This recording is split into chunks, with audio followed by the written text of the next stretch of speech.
Vous écoutez WBCQ, diffusant la radio World's Last Chance depuis Monticello, Maine, USA.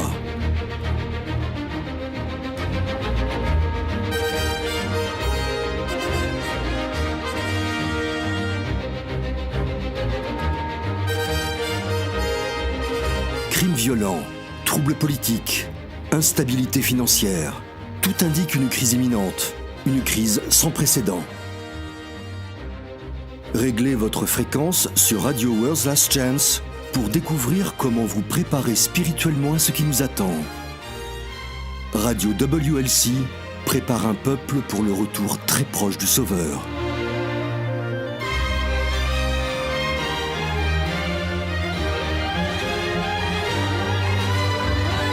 Bienvenue à la radio WLC où vous trouverez toujours des messages de la parole de Yah sur des sujets importants que vous devez connaître pour vous préparer au retour du Sauveur.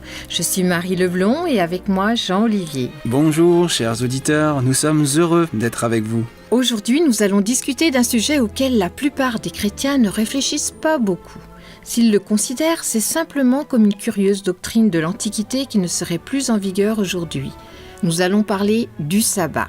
Tu sais Marie, en discutant du sujet, beaucoup de gens vont se disputer pour savoir si le sabbat est toujours en vigueur ou non, quand est-ce qu'il commence, ce qu'on peut ou ne peut pas faire pendant les heures du sabbat, ce genre de choses. Mais aujourd'hui, j'aimerais aborder la question sous un angle un peu différent. J'aimerais voir si nous pouvons découvrir quel est le but de Yahweh de nous avoir donné le sabbat. Si nous pouvons le découvrir, je crois qu'il sera évident de savoir si le sabbat est toujours en vigueur ou non. Et, chemin faisant, nous aurons un aperçu du caractère même de Yahweh. J'ai hâte de t'entendre là-dessus, car c'est un angle d'approche dont je n'ai jamais entendu parler avant. Mais juste avant de commencer, j'aimerais prendre un instant pour préciser à nos premiers auditeurs quelque chose que tu viens de dire. Tu as mentionné le but de Yahweh de nous donner le sabbat. Et je voudrais préciser de qui nous parlons. Yahweh est en réalité le nom personnel du Père. Dans la plupart des Bibles, le titre Seigneur a été substitué à la place de son véritable nom. Cependant, comme nous l'avons abordé plus en détail dans une série d'articles sur notre site web, nous pensons qu'il est important d'utiliser le nom réel du Père plutôt qu'un titre. Et le nom du Fils est similaire, c'est Yahushua. Si vous vous demandez pourquoi il est important d'utiliser les véritables noms du Père et du Fils, rendez-vous sur notre site web worldslastchance.com et cherchez dans la section Articles la série intitulée « Son nom est merveilleux ». Vous pouvez également la retrouver en résumé vidéo sur notre chaîne WLC French Vidéo sur YouTube. Ok, donc, pourquoi Yahweh nous a-t-il donné le sabbat ? Je veux dire, mis à part la lecture de Genèse 2 où il est dit qu'il s'est reposé et a béni le jour du sabbat parce que c'était la fin de l'œuvre de la création. Je ne me souviens pas avoir entendu parler d'une autre raison du pourquoi il a consacré un jour sur 7. J'ai entendu dire que c'était un mémorial de la création, mais c'est à peu près tout. Et tu dis qu'il y a une autre raison. Oui, il y en a une autre. Et une fois que tu auras entendu ce que c'est, Marie, tu ne regarderas plus jamais l'observance du sabbat de la même manière.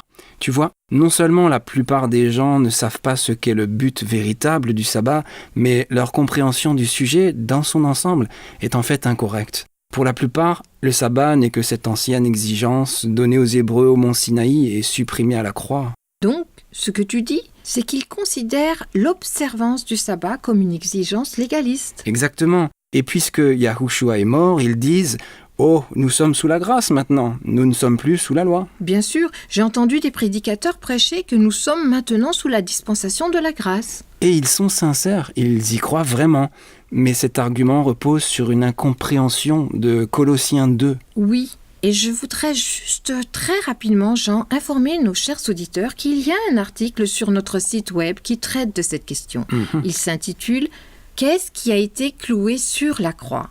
Alors, nous vous invitons à le consulter, chers amis, parce que cette idée que la loi aurait été clouée à la croix s'est répandue dans toute la chrétienté. Et oui, la plupart des pasteurs eux-mêmes ne savent pas que cette idée est erronée, parce qu'ils ne comprennent pas le but véritable du sabbat. S'ils le comprenaient, ils ne prêcheraient plus jamais que le sabbat a été cloué à la croix. Alors, quel est donc le véritable but de l'observance du sabbat ? Eh bien, le véritable but du sabbat nous donne une vision magnifique du caractère de Yah. Et le voici.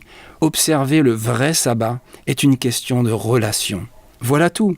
Il s'agit premièrement du désir de Yahweh d'avoir une relation proche, personnelle, intime, avec chacun de ses enfants. C'est une erreur de dire que le sabbat était réservé aux Israélites et qu'il n'a été donné qu'au mont Sinaï. Le sabbat a été donné à la création. Mais quand les Israélites ont été réduits en esclavage en Égypte, ils ont perdu le sabbat car, en tant qu'esclaves, ils n'avaient plus la liberté de l'observer. Le sabbat n'a pas été établi au mont Sinaï. En fait, les Écritures suggèrent qu'il a été réétabli avant l'Exode. Vraiment? Où est-ce écrit, Jean? Dans Exode 5. Tu te souviens que quand Moïse est retourné en Égypte et a dit à Pharaon de laisser partir Israël, c'était dans le but express de donner au peuple l'occasion de servir ou d'adorer Yahweh, leur Dieu. C'est vrai. Voudrais-tu le lire pour nous? C'est Exode 5, versets 1 à 4. Alors, d'accord. Après cela, Moïse et Aaron vinrent et dirent à Pharaon, « Ainsi a dit Yahweh, le Dieu d'Israël. Laisse aller mon peuple, afin qu'il me célèbre une fête au désert. » Mais Pharaon dit, « Qui est Yahweh, pour que j'obéisse à sa voix en laissant aller Israël? Je ne connais point Yahweh, et je ne laisserai pas non plus aller Israël. » Et ils dirent, « Le Dieu des Hébreux est venu au-devant de nous. Permets-nous d'aller le chemin de 3 jours dans le désert, pour que nous sacrifions à Yahweh notre Dieu, de peur qu'il ne nous frappe par la peste ou par l'épée. » Et le roi d'Égypte leur dit, « Moïse et Aaron, pourquoi détournez-vous le peuple de son ouvrage? Allez à vos travaux. » Et Pharaon dit, « Voici le peuple du pays est maintenant en grand nombre, et vous les faites chômer de leur travail. » La version King James rend le verset 4 comme ceci. « Moïse et Aaron, pourquoi faites-vous que le peuple cesse ses travaux ?» Et le mot traduit dans le verset 5 par « chômer » ou « interrompre leur travail » dans certaines versions est le mot hébreu « Shabbat ». Il est raisonnable de déduire que Moïse et Aaron ont fait que le peuple cesse ses travaux en leur apprenant la nature perpétuellement en vigueur de la loi de Yah, qui inclut un temps consacré pour l'adorer chaque semaine. Je suis contente que tu aies dit ça, Jean, parce qu'il y en a beaucoup qui disent qu'il n'est pas nécessaire d'adorer le jour du sabbat, car ils adorent tous les jours. Que répondrais-tu, toi, à quelqu'un qui te dirait cela? Eh bien, je dirais, c'est une bonne chose. Nous devrions adorer tous les jours. Mais le 4e commandement est plus précis que cela. Il est écrit qu'aucun travail ne doit être effectué au 7e jour et que le travail doit être effectué les 6 autres jours. Alors, si vous ne réservez pas un jour spécifique pour adorer le Créateur, est-ce que vous vous abstenez de travailler un jour sur 7 dans le but express d'investir du temps dans votre relation avec votre Créateur ? Combien de personnes qui disent adorer tous les jours consacrent-elles en réalité 1/7 de leur temps à s'abstenir de travailler, tout en travaillant les 6 autres jours? Bon point. D'après ce que j'ai observé, les choses ne sont pas aussi clairement définies. Ils ne mettent pas vraiment de côté le travail en consacrant un jour exclusivement à l'adoration. Et cette adoration, ce temps consacré à passer du temps seul à seul, est ce que le Père désire ardemment. Quelques mois après l'Exode, Yah a demandé à Moïse de diriger les enfants d'Israël dans la construction du tabernacle. Or, cette instruction, donnée dans Exode 25, contient 2 points très importants. Pourrais-tu lire, Marie, les versets 2 et 8 pour nous? Alors, le verset 2 parle aux enfants d'Israël et comprennent une offrande pour moi. Vous prendrez mon offrande de tout homme dont le cœur me l'offrira volontairement. Remarque que la première chose que Yah a dit, c'est que ce soit une offrande volontaire. Ce n'était pas du légalisme, ce n'était pas imposé. Seuls ceux qui voulaient donner de bon cœur avaient la possibilité de le faire. Et que dit le verset 8 ? Et ils me feront un sanctuaire et j'habiterai au milieu d'eux. Voilà la clé. Voilà le secret d'une célébration joyeuse et non légaliste du sabbat. Yahweh voulait qu'il lui construise un sanctuaire afin qu'il puisse s'approcher et habiter au milieu d'eux. Il leur était expressément interdit d'y installer des marches. Il ne devait pas essayer de s'élever vers Yah. Au contraire, lui-même descendrait vers eux et habiterait avec eux. Et c'est là tout le but du sabbat. Passer du temps avec Yah parce que tu l'aimes. Ah, cela nous éloigne du domaine des œuvres et nous place clairement dans le domaine des relations interpersonnelles. Oui, Et c'est pourquoi ceux qui insistent sur le fait que la loi aurait été clouée à la croix manquent complètement le but du sabbat. Comment ça ? Eh bien, Satan ne veut évidemment pas que quiconque entre dans la joie d'une relation personnelle avec le Créateur. Donc, ce moment privilégié, conçu pour se concentrer l'un sur l'autre dans sa présence, est d'une manière ou d'une autre déformé, corrompu en une question de salut par les œuvres. J'aime ce que tu viens de dire, se concentrer l'un sur l'autre dans sa présence. Ça me rappelle quand mon mari et moi, nous avons eu notre premier enfant. À peu près, je ne sais pas, peut-être 9 mois après la naissance du bébé. À ce moment-là, nous avons réalisé que nous étions en train de nous éloigner l'un de l'autre. Le jour où notre bébé était né, nous nous étions sentis si proches. C'était la véritable manifestation en chair et en os de notre amour l'un pour l'autre. Et pourtant, je ne sais pas comment, dans les semaines et les mois suivants, nous avons commencé à perdre ce lien fort. Les premiers mois sont très épuisants.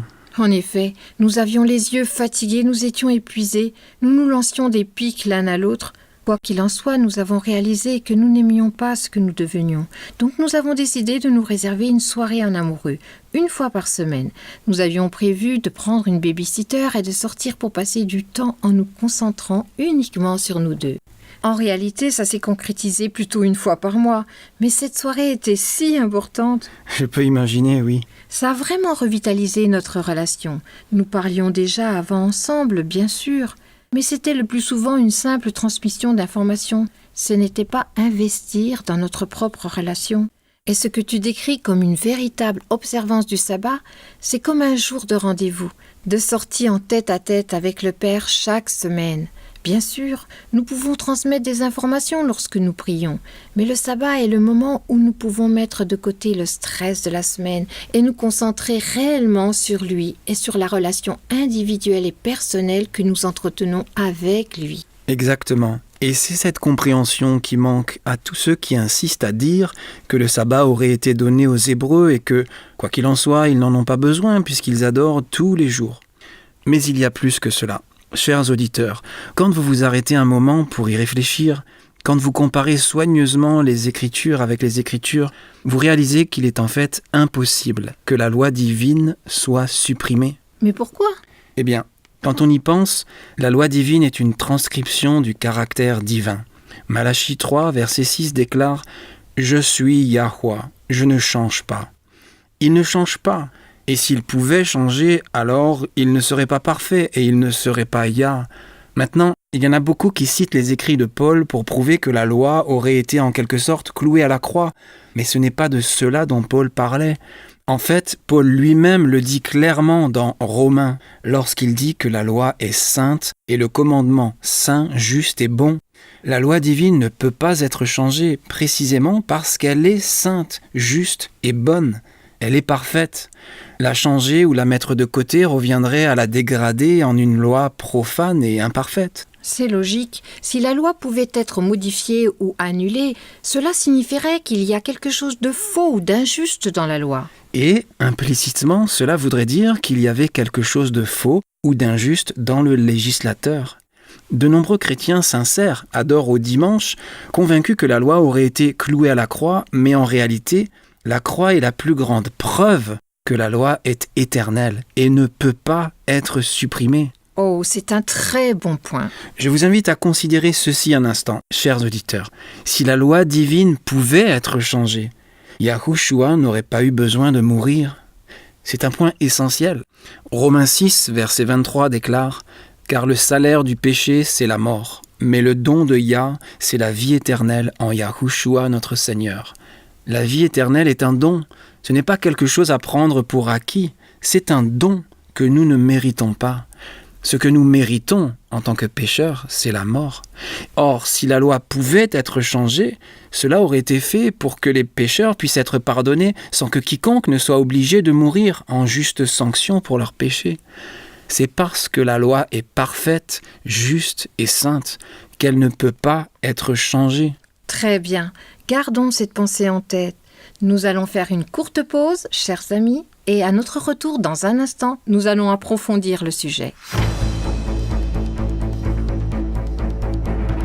Peu de temps avant sa mort, le Sauveur a prédit que tous ceux qui suivront la vérité seront persécutés pour leur foi. Le livre de l'Apocalypse révèle également que dans un avenir proche, des lois créées par l'homme chercheront à usurper la loi divine. Romains 13 est un passage de l'Écriture qui sera utilisé à l'avenir pour contraindre les chrétiens à obéir aux lois humaines en violation de la loi divine. Si quelqu'un essayait de forcer votre conscience en citant Romains 13, en disant que les pouvoirs en place sont ordonnés par Yah, comment répondriez-vous ? Que diriez-vous ? Pour bien comprendre le véritable sens de Romains 13, visitez notre site web worldslastchance.com et lisez Le devoir civil du croyant.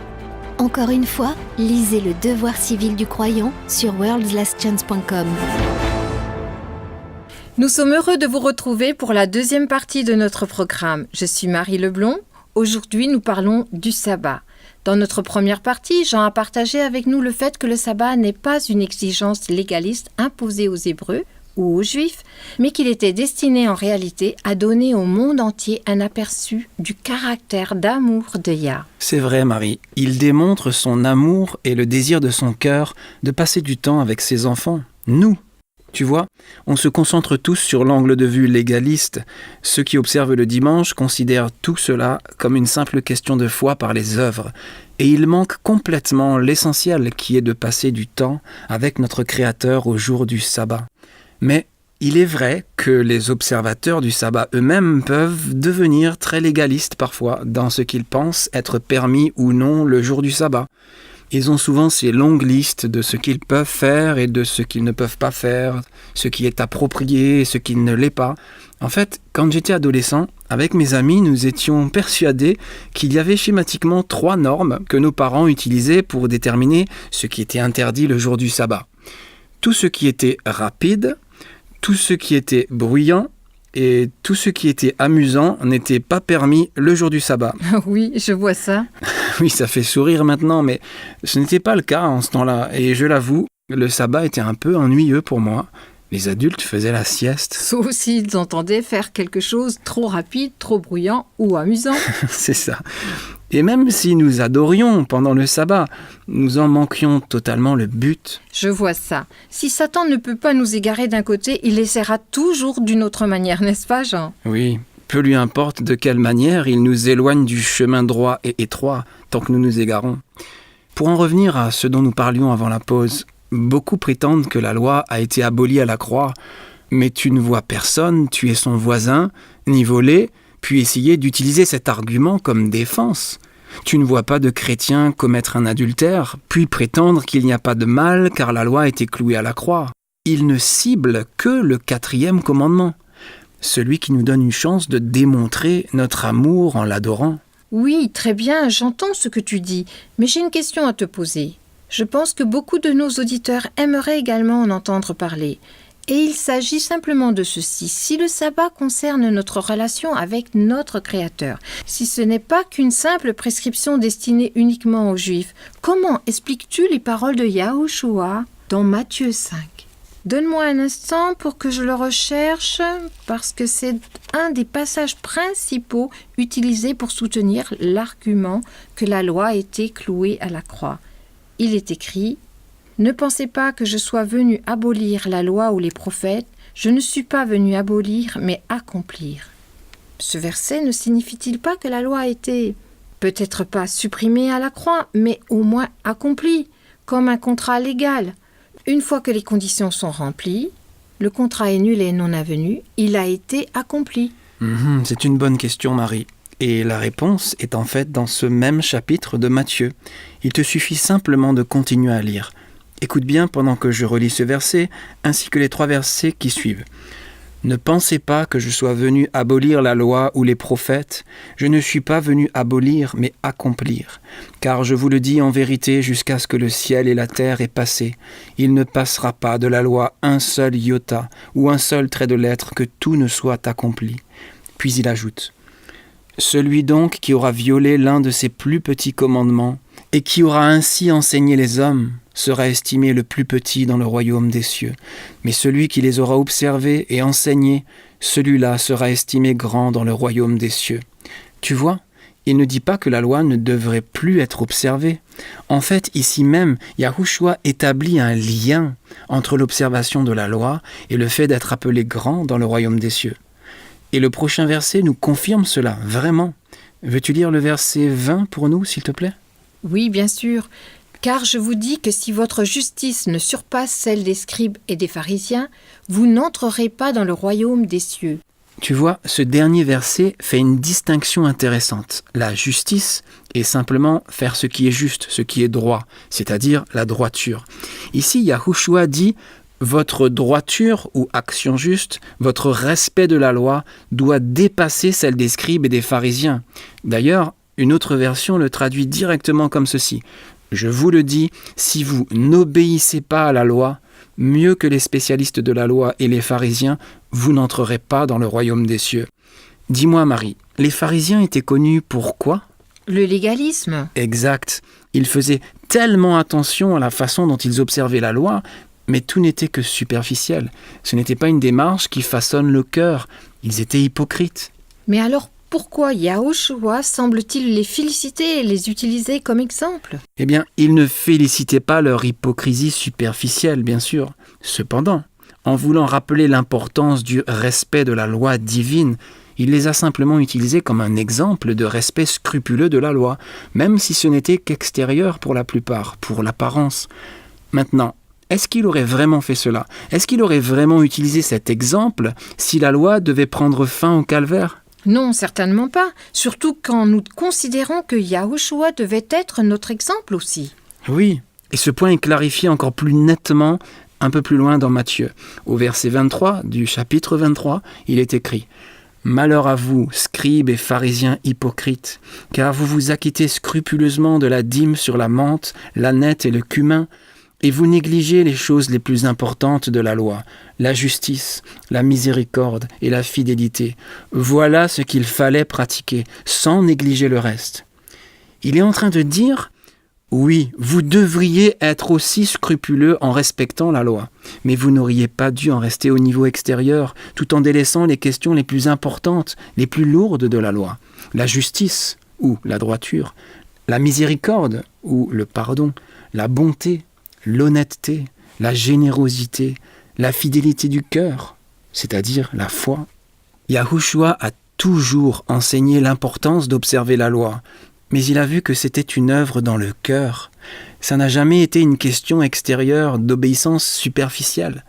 La loi divine en général et le sabbat en particulier n'a jamais été une question de pratique religieuse par habitude, mécanique ou machinale. Il a toujours été question de nouer une relation intime avec notre Créateur, passer ce temps avec Yahweh en tant que notre Père, notre meilleur ami, notre bien-aimé. La seule façon d'utiliser Matthieu 5 comme preuve que la loi aurait été supprimée à la croix est de prendre le verset 17 hors contexte et d'ignorer les versets qui suivent. Oui, mais alors que fais-tu de la fin du verset 18 qui dit « Jusqu'à ce que tout soit accompli » ? Yahushua a dit « Tant que le ciel et la terre resteront en place, ni la plus petite lettre de la loi, ni même un point sur un i n'en sera supprimé jusqu'à ce que tout soit accompli. » Cela ne suggère-t-il pas, Jean, qu'à un moment donné, la loi sera accomplie ou réalisée ? Eh bien, sans aucun doute, quand il y aura un nouveau ciel et une nouvelle terre, décrits par Jean dans l'Apocalypse, toutes les promesses de Yah concernant le salut et la restauration de ses enfants seront réalisées et accomplies. Mais c'est une erreur de supposer que la loi, qui, souviens-toi, est sainte, juste et bonne, sera déclarée nulle et non avenue à ce moment-là. En fait, les Écritures enseignent que sur la terre renouvelée, les rachetés adoreront toujours le Créateur, chaque sabbat. Quel temps glorieux ce sera! Mais où est-ce écrit ? Dans Ésaïe. Lisons le passage si tu veux. C'est Ésaïe 66 au verset 22 et 23. D'accord. Ésaïe 66, versets 22 à 23, il est écrit « Car comme les nouveaux cieux et la nouvelle terre que je vais créer subsisteront devant moi, dit Yahweh, ainsi subsisteront votre postérité et votre nom. » Je t'interromps juste un instant, Marie, pour souligner que cette prophétie est au temps futur. Et non seulement cela parle d'un temps à venir, mais il nous est précisé quand sera ce temps. C'est quand Yah aura créé un nouveau ciel et une nouvelle terre. C'est donc après la seconde venue. C'est après que tout soit fini de la grande controverse, et pourtant les rachetés adoreront toujours Yahweh au jour de son sabbat du 7e jour. Alors, pourrais-tu lire le prochain verset maintenant ? Alors, et il arrivera que d'une nouvelle lune à l'autre et d'un sabbat à l'autre, toute chair viendra se prosterner devant moi, dit Yahweh. C'est vraiment intéressant. Ça nous décrit indiscutablement une observance du sabbat dans l'avenir. Et je remarque aussi que ce passage nous révèle quel calendrier sera utilisé pour déterminer le sabbat, le calendrier lunisolaire de la création. Car il n'y a tout simplement pas de jour de nouvelle lune dans le calendrier grégorien. Clairement non, mais ce n'est pas le seul passage qui nous confirme cela. C'est le plus clair et le plus direct, mais Apocalypse fait également allusion à la même chose, au chapitre 21. C'est un passage à couper le souffle, écoute bien. « Puis je vis un nouveau ciel et une nouvelle terre, car le premier ciel et la première terre avaient disparu, et la mer n'était plus. » Ici nous sommes dans le futur, tout comme dans Ésaïe 66. Un nouveau ciel et une nouvelle terre ont été créés, et à ce moment-là, Jean voit quelque chose d'indescriptible. Il écrit « Et moi, Jean, je vis la ville sainte, la nouvelle Jérusalem, qui descendait du ciel, d'auprès de Yah, paraît comme une épouse qui s'est ornée pour son mari. Et j'entendis une grande voix du ciel disant « Voici le tabernacle de Yahweh avec les hommes, et il habitera avec eux. Et ils seront son peuple, et Yahweh lui-même sera leur Dieu, et il sera avec eux. » Voilà l'enjeu de tout le combat pour chaque âme. Cela a toujours été le but ultime. Yahweh veut habiter avec nous. À l'origine, il a créé un jardin de paradis comme demeure pour Adam et Ève, où il venait se promener avec eux dans la fraîcheur du soir.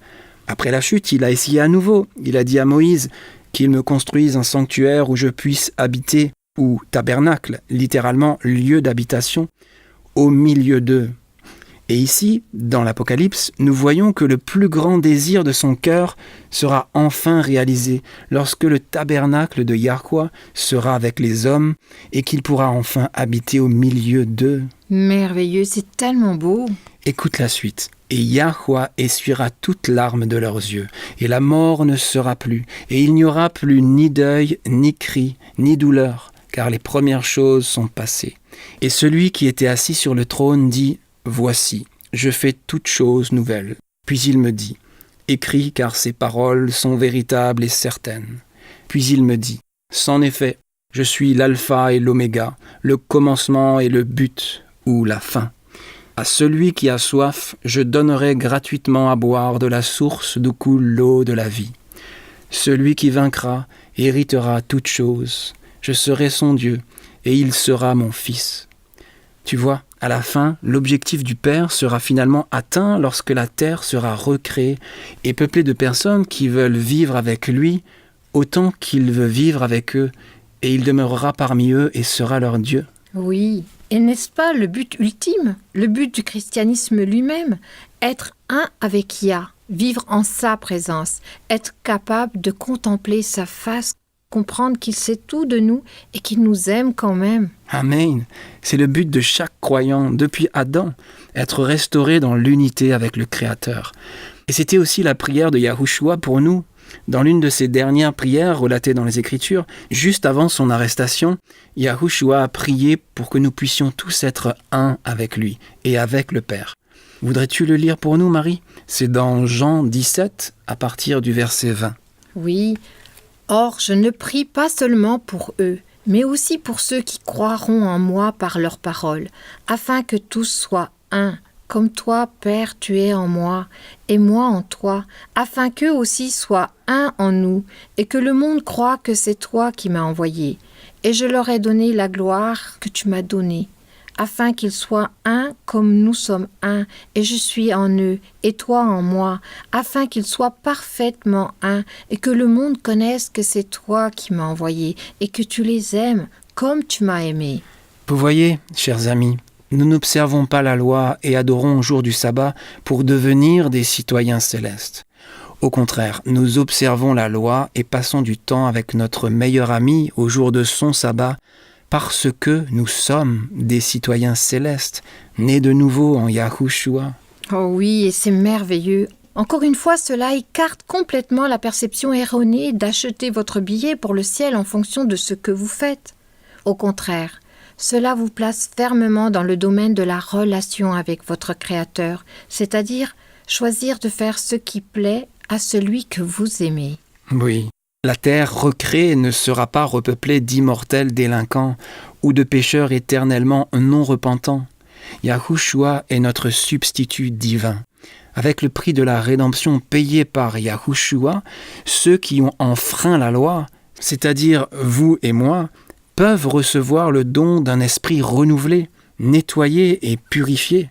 Alors nous devenons ceux qui gardent la loi. Oui, et c'est toujours un don. Ça ne peut être qu'un don, car nous ne pouvons pas produire de la bonté et de la sainteté par nous-mêmes, par nos propres mérites. C'est impossible. Tout à fait, et c'est exactement le message de la lettre aux Hébreux. Le chapitre 4 dit « Craignons donc que la promesse d'entrer dans son repos nous étant laissée, quelqu'un de vous ne paraisse y avoir renoncé. Car l'heureuse promesse nous a été faite aussi bien qu'à eux, mais cette parole qu'ils avaient entendue ne leur servit point, parce que ceux qui l'entendirent n'y ajoutèrent point de foi. » Tu vois, c'est les œuvres en opposition à la relation dont nous avons discuté avant. Je continue à lire. Oui. Pour nous qui avons cru, nous entrons dans le repos, suivant ce qui a été dit. C'est pourquoi j'ai juré en ma colère, si jamais ils entrent en mon repos, quoique ces ouvrages fussent achevés dès la fondation du monde, car l'Écriture a parlé ainsi quelque part du 7e jour, et Yah se reposa de tous ses ouvrages au 7e jour. J'aime les versets 9 et 10 aussi. Il est écrit « Il reste donc au peuple de Yah un repos de sabbat, car celui qui est entré dans son repos se repose aussi de ses œuvres comme Yah des siennes. » Et la manière dont nous entrons dans ce repos est en lui permettant d'écrire sa loi sur nos cœurs. Hébreux 10 nous dit « Mais voici quelle alliance je vais établir avec eux après ces jours-là, dit Yahweh. Je placerai mes lois dans leur cœur, et je les graverai dans leurs pensées. » Puis il ajoute « Je ne me souviendrai plus de leurs péchés, ni de leurs fautes. » Tout vient de lui. C'est lui qui nous permet de garder sa loi. Ainsi, ce n'est plus une question de salut par les œuvres. Nous gardons sa loi parce que nous sommes un avec lui. Oh, ne t'arrête pas là. Permets-moi de lire les versets qui suivent. Or, lorsque les péchés ont été pardonnés, il n'est plus nécessaire de présenter une offrande pour les ôter. Ainsi donc, frères, puisque nous avons, grâce au sang du sacrifice de Yahushua, une libre entrée dans le sanctuaire par le chemin nouveau et vivant qu'il a inauguré pour nous au travers du voile, c'est-à-dire de son propre corps, et puisque nous avons un souverain sacrificateur placé à la tête de la maison de Yah, approchons-nous avec un cœur droit, avec la pleine assurance que donne la foi, le cœur purifié de toute mauvaise conscience et le corps lavé d'une eau pure. Le sang de Yahushua ne nous pardonne pas seulement, il nous permet d'être parfaitement unis au Père. Avec sa loi écrite dans nos cœurs, par la foi en Yahushua, nous reflétons l'image divine. Nous sommes un avec lui. Et nous respectons parfaitement sa loi, non pas par légalisme, c'est-à-dire dans une tentative d'acheter ou de mériter notre chemin vers le ciel, mais parce que nous sommes un avec lui.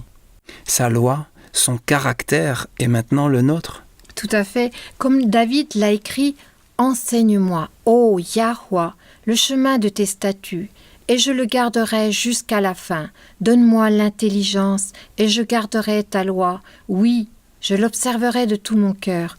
Ainsi je garderai continuellement ta loi, pour toujours et à jamais, et je marcherai dans la liberté, car je recherche tes préceptes. »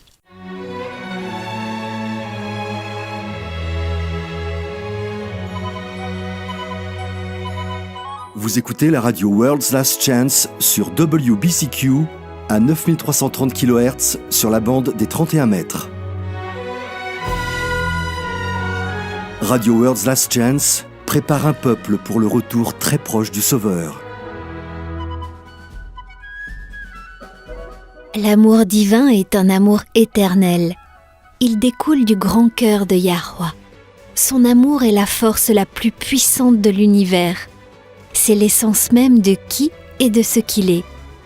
Yahushua est la révélation parfaite de l'amour de Yahweh. Le Fils a démontré comment le Père agirait, ce qu'il dirait et ce qu'il ferait en toutes circonstances. L'amour éternel est pleinement révélé dans le don que Yah a consenti en offrant son Fils. La réponse naturelle du cœur qui se sent aimé est d'aimer en retour, parce que l'amour éveille l'amour. Pour en savoir plus sur l'amour infini et intarissable que le Père a pour vous, recherchez la série d'articles en 3 parties intitulée « L'amour éternel » sur notre site web worldslastchance.com. Encore une fois, lisez la série « L'amour éternel » sur worldslastchance.com. Tombez en amour pour le meilleur ami que vous pourrez avoir.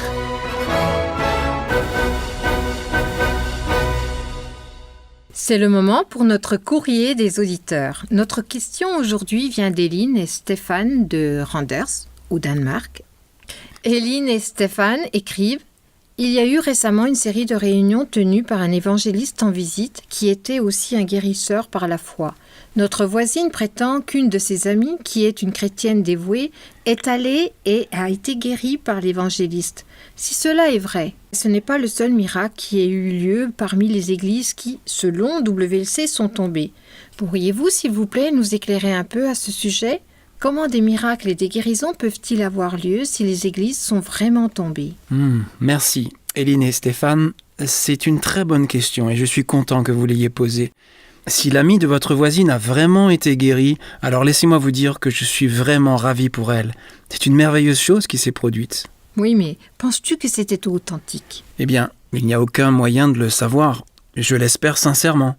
Des entretiens suivis avec des personnes qui affirment avoir été guéries par des guérisseurs religieux révèlent que la plupart des soi-disant guérisons ne sont pas complètes ou du moins pas durables. Cependant, je crois que certaines personnes sont véritablement guéries et cela nous amène à la question posée. Comment une personne peut-elle véritablement être guérie dans une église déchue ? Comment peut-elle véritablement être guérie par un guérisseur de la foi quand les preuves du temps, ainsi que des recherches plus approfondies, ont prouvé que la plupart de ces guérisseurs étaient des charlatans ? Oui, mais alors, quelle est la réponse ? Eh bien, je crois qu'il y a 2 possibilités qui peuvent expliquer pourquoi il y aurait des guérisons dans les églises déchues. Et ne vous y trompez pas, les églises sont en effet déchues. Cependant, nous ne devrions pas être surpris qu'il y ait encore des miracles apparents. Premièrement, parce que les signes et les miracles ne sont en réalité pas un signe de vérité. Généralement, ce sont ceux qui cherchent à prouver leur erreur, qui s'appuient sur des signes et des miracles pour renforcer leurs revendications. Mais vous souvenez-vous de ce que Yahushua a dit quand on lui a demandé un signe ?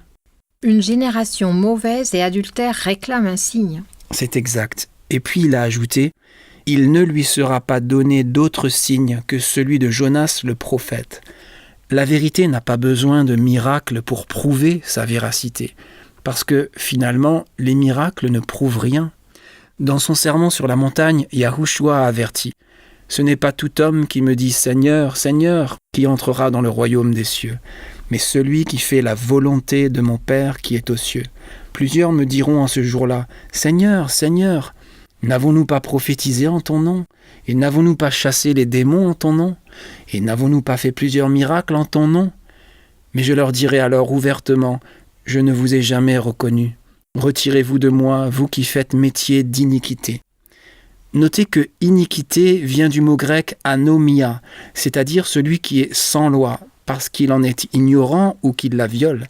Et faire métier ou pratiquer vient de ergazomai, c'est-à-dire travailler avec l'idée de faire des gains par le commerce, d'exploiter pour acquérir. Donc, vous qui faites profit en ignorant ou en violant la loi. Oui, c'est un avertissement solennel, car ce sont des gens qui ont non seulement prétendu avoir prophétisé en son nom, ils ont non seulement prétendu avoir chassé les démons et réalisé de nombreuses œuvres merveilleuses, mais ils l'ont effectivement fait. Yahushua ne le nie pas. Et pourtant, avec une honnêteté terrible, il pourra à juste titre dire « Je ne vous ai jamais connu ». Et comme nous l'avons déjà partagé tout au long du programme, il ne s'agit pas de ce que vous faites, mais de qui vous connaissez. Ils ont peut-être fait toutes ces choses, mais ils ne connaissaient pas Yahweh ni Yahushua comme cela aurait dû être leur privilège de les connaître. Donc ils ne sont pas connus ou reconnus par le Père et le Fils non plus. Ce passage est en fait une prophétie selon laquelle un temps viendrait où se produiraient des miracles de guérison. Et pourtant, ceux qui les feront seront toujours considérés par le ciel comme des prédicateurs iniques ou sans loi, parce qu'ils accomplissent l'œuvre de l'iniquité, ils font métier d'iniquité. Paul avertit également qu'avant le temps de la fin, l'homme de péché effectuera des signes pour tromper.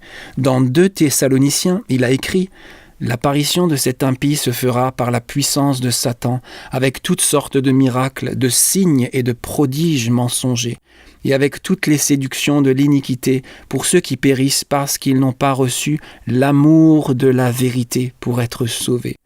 Aussi Yahweh leur envoie une puissance d'égarement pour qu'ils croient au mensonge, afin que tous ceux qui n'ont pas cru à la vérité, mais qui ont pris plaisir à l'injustice, soient condamnés. » Dans Matthieu 24 également, le Sauveur nous avertit de ce phénomène. Il a dit « Car de prétendus messies et de prétendus prophètes surgiront.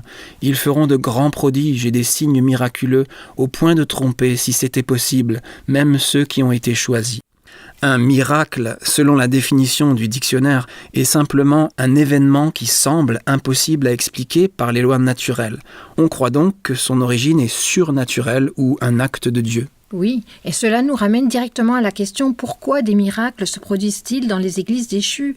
Si je comprends bien ce que tu dis, des miracles peuvent être observés dans les églises déchues car Satan peut produire des miracles. Du moins, il a le pouvoir de faire des choses qui semblent impossibles à vue humaine. Tout à fait, et comme les Écritures nous en avertissent, ce sont des prodiges mensongers. Il les exécute dans un but trompeur, pour amener les gens à croire qu'ils devraient rester dans telle ou telle église. Le résultat est qu'ils finissent par s'accrocher à des doctrines erronées parce qu'ils croient que Yah bénit leur église. Ok, mais tu as dit qu'il y a une autre raison pour laquelle des miracles pouvaient avoir lieu dans les églises déchues ? Oui, et je sais que cela pourrait sembler contradictoire à première vue, mais écoute-moi jusqu'au bout. D'accord. La deuxième raison pour laquelle des miracles peuvent se produire dans les églises déchues est que nous servons un Père qui nous aime de tout son cœur. Il comprend que nous ne sommes que poussière. Les Écritures disent qu'il ne tient pas compte ou qu'il passe par-dessus notre temps d'ignorance. S'il voit quelqu'un qui a désespérément besoin d'aide, il ne refusera pas son aide simplement parce que la personne qui demande n'a peut-être pas toute la lumière ou une compréhension correcte de toute doctrine. Oh oui, eh bien, c'est un soulagement. Je ne suis pas sûre que quiconque d'entre nous aura toute la lumière avant d'atteindre le paradis. Je ne suis même pas sûre que notre compréhension humaine limitée puisse tout saisir. C'est bien ça. Avancer dans la lumière est un processus continu. Même dans l'éternité, nous continuerons d'apprendre et de grandir. Donc oui, Yahweh, en tant que Père céleste aimant, peut lire le cœur humain. Quand il voit quelqu'un qui a besoin de son aide, il va lui apporter cette aide, même si les croyances de cet individu sont imparfaites ou même incorrectes sur certains points. Oui, eh bien, Jean 14 dit que si nous demandons quoi que ce soit au nom de Yahushua, nous recevrons une réponse à nos prières. Il ne dit pas « si vous avez une connaissance doctrinale correcte, je répondrai à vos prières ». Non. Il est dit simplement « si nous demandons en son nom et selon sa volonté ». Cela montre à quel point il nous aime, n'est-ce pas ? Il sait que faire des miracles au sein des églises déchues peut facilement être mal compris. Il sait que cela peut être interprété à tort comme une validation de la théologie de cette église. Mais l'individu est toujours plus important pour Yah. Il aime chacun en particulier. Il ne va pas refuser une bénédiction parce que la personne qui prie a une connaissance incomplète de la vérité. C'est un bon point. J'aime comme Yahushua a formulé cette même idée dans le sermon sur la montagne. Il a dit « Demandez et l'on vous donnera. Cherchez et vous trouverez. Frappez et l'on vous ouvrira. » En effet, toute personne qui demande reçoit. Celui qui cherche trouve et l'on ouvre à celui qui frappe. Qui parmi vous donnera une pierre à son fils s'il lui demande du pain ? Ou s'il demande un poisson, lui donnera-t-il un serpent ? Si donc, mauvais comme vous l'êtes, vous savez donner de bonnes choses à vos enfants, votre Père céleste donnera d'autant plus volontiers de bonnes choses à ceux qui les lui demandent. Il n'y a absolument rien dans ce passage qui dise « Ne vous donnez pas la peine de demander si vous êtes dans une église déchue ou si vous ne connaissez pas toute la vérité. » Et c'est précisément pourquoi les miracles ne devraient jamais être utilisés comme confirmation de la vérité. Que le miracle provienne de Satan ou de Yah, En fin de compte, cela n'est pas si important dans notre vision du sujet aujourd'hui, dans le sens où il ne devrait jamais être utilisé comme preuve que cette Église aurait toute la vérité ou que telle autre Église ne l'aurait pas. Oui, c'est un très bon point. Donc, nous y voilà. Nous devons nous en tenir aux Écritures et à la confirmation de l'Esprit de Yah pour savoir ce qu'est la vérité, pas aux autorités externes ou aux miracles ou que sais-je encore. Si vous avez des questions ou des commentaires, sachez que nous aimerions avoir de vos nouvelles. Il suffit de vous rendre sur notre site web world/chance.com et de cliquer sur l'icône Radio WLC. Encore une fois, cliquez sur l'icône Radio WLC sur world/chance.com.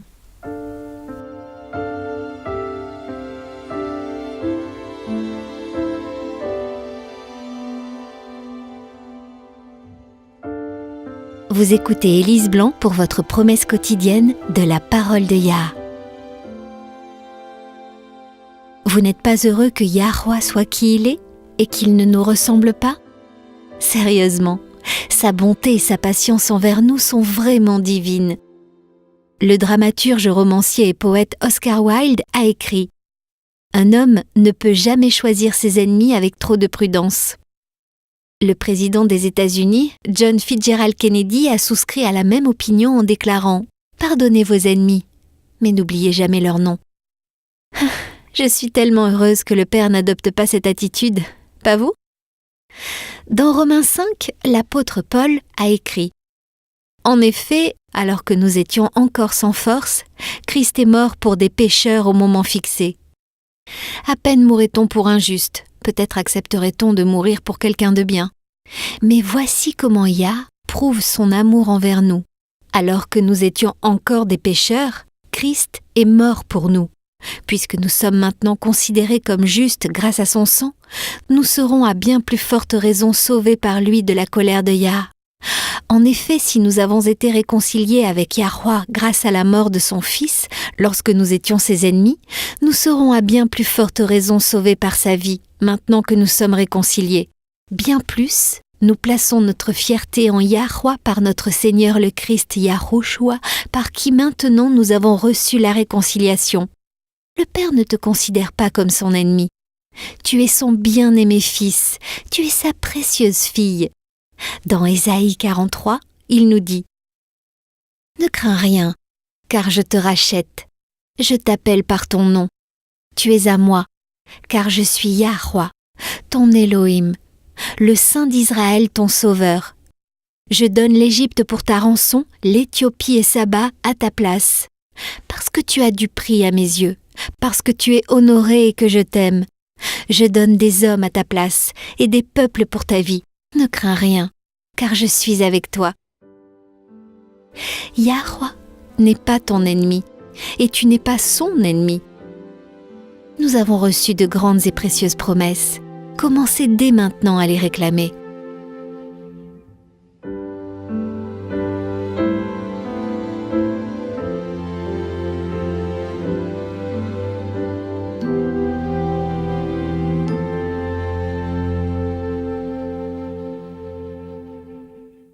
J'ai apprécié la discussion d'aujourd'hui, Jean. J'aime cet angle de vue. L'observance du sabbat concerne notre relation avec Yah. Oui, c'est vraiment ça. C'est le désir de son cœur. Il désire cette relation en tête-à-tête, intime et personnelle avec chacun de ses enfants. Ce n'est pas du légalisme, c'est de l'amour. Si vous l'aimez, vous voudrez passer du temps avec lui. Oui, et le connaître, c'est l'aimer. Et comment pouvons-nous apprendre à le connaître si nous ne passons pas du temps avec lui ?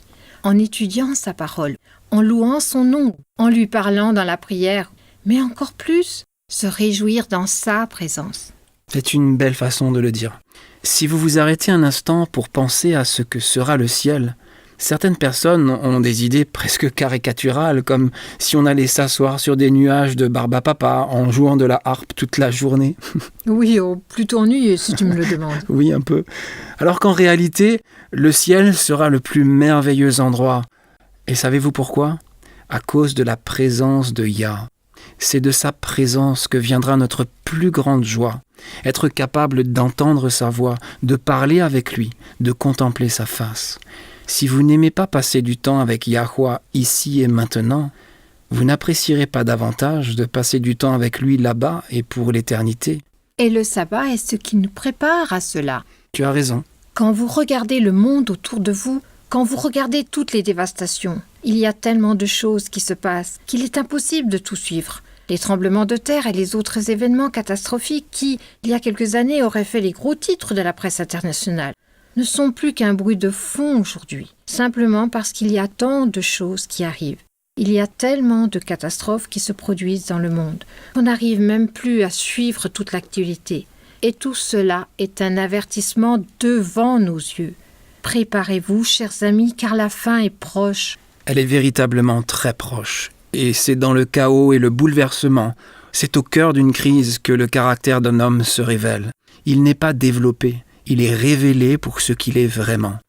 Si nous désirons avoir la foi qui résistera au travers des trompettes de l'Apocalypse, si nous désirons posséder la foi des martyrs, si nous désirons recevoir la foi qui nous donnera la force de nous tenir fermes quand le monde entier sera contre nous, c'est maintenant le moment de la développer. C'est maintenant le moment de connaître Yah comme il est notre privilège de le connaître. Et le sabbat est ce moment que nous devons mettre à part, réservé entièrement pour communier avec lui. C'est très vrai. Rien qu'en pensant à ce qui nous attend, vous pouvez voir à quel point il est important pour chacun de nous de connaître Yahweh par nous-mêmes. Lorsque Satan apparaîtra sous la forme de Yahushua, il parlera comme Yahushua. Il aura l'apparence que nous pensons être celle de Yahushua.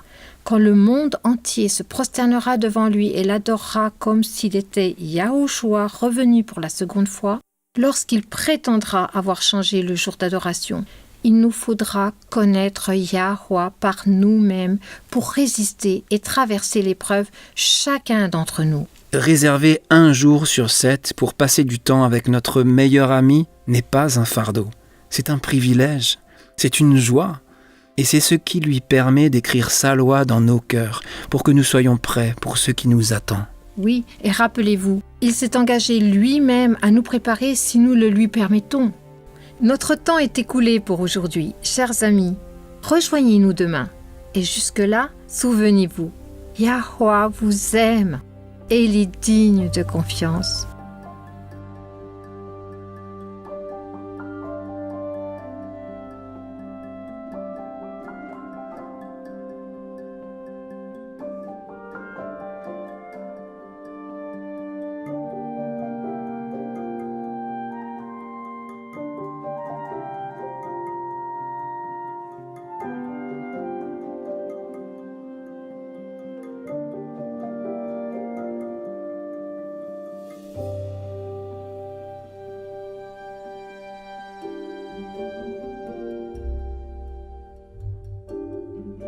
Vous étiez à l'écoute de Radio WLC. Cette émission, ainsi que les émissions précédentes de Radio WLC, sont disponibles en téléchargement sur notre site internet. Elles sont parfaitement appropriées pour être partagées avec des amis et pour des études bibliques. Elles sont également une ressource merveilleuse pour ceux qui adorent Yahweh, seuls, en famille ou en groupe à la maison. Si vous souhaitez écouter les émissions de Radio WLC, rendez-vous sur notre site internet à l'adresse worldslastchance.com. Cliquez sur l'icône Radio WLC en haut à droite de la page d'accueil. Cela vous permettra de télécharger les épisodes dans votre langue préférée. Vous trouverez également des articles et des vidéos disponibles en plusieurs langues. Rejoignez-nous demain pour un autre message rempli de vérité sur WBCQ à 9330 kHz sur la bande des 31 mètres. Radio World's Last Chance prépare un peuple pour le retour très proche du Sauveur.